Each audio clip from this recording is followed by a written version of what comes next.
3 weeks, my husband and I have been trying to get around to that winterizing task of putting the cover on our 32-foot RV. One of us was available or the other one was available, or rain would come or snow would come, and for 3 weeks we talked about it and we never got there. Until Friday morning, we walked over there with our dog in the truck, our big cover in the truck. Randy and I are there in this pickup truck, and we get there to walk over and put on this cover, about a mile from our house where the RV is parked by the Charlevoix Airport. And when we get there, my husband looks at me and says, "There's a dog under our RV." Well, see, we parked by this kind of construction area, so I figured the dog belonged to someone, or some reason the dog was there. And my husband says, "Wait for me right here." And so I sat in the truck, and I'm looking down at my phone, and something inside of me says, "Look up, this matters." And at first I'm like, "That's silly," and then I'm like, "Susan Hitch, you are 42 years old. If you know the voice of the Holy Spirit, don't hush it." So I turned and I looked. And I see my husband reach out with a treat because our daughter keeps emergency dog treats in the truck just in case. He reaches out with a treat and the dog won't take it.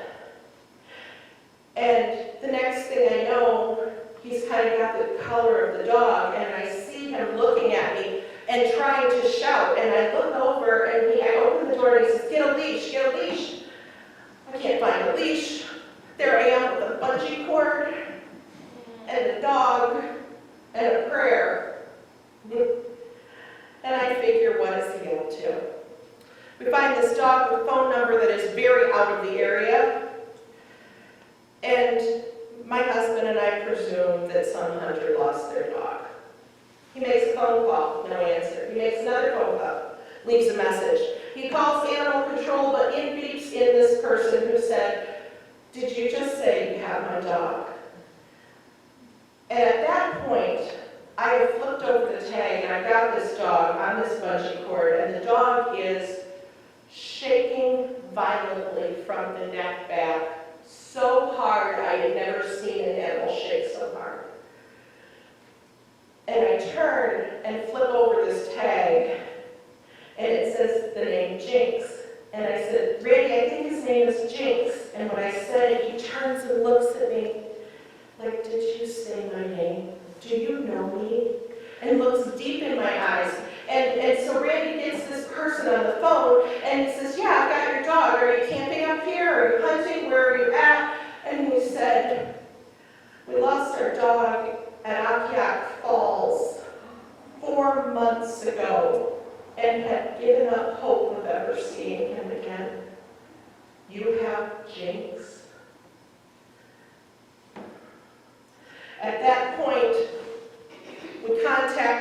we make a plan with them because they are back home in Milan, south of Ann Arbor. My husband leaves with our dog, and I grab this dog that is shaking and get down on my knees and wrap my whole body around it to try to warm it and comfort it and stop the shaking. And I do the only thing that a Methodist pastor knows to do. I sing, "All things great and beautiful, all creatures great and small, all things wise and wonderful, our good Lord made them all." We put that dog in the car, my husband and I drove that dog because my husband was unavailable, and I drove him home. Halfway, made to Pinconning, and there Jinx, for the first time, saw his mommy and daddy again. After 4 months of never being sighted by anyone, after they had given up their life for 3 weeks waiting at their RV for that dog to come back, the dog came back with no injuries, fed, somehow, not starving, not freezing through those snowstorms, and showed up after all of those prayers sitting under the RV of 2 pastors.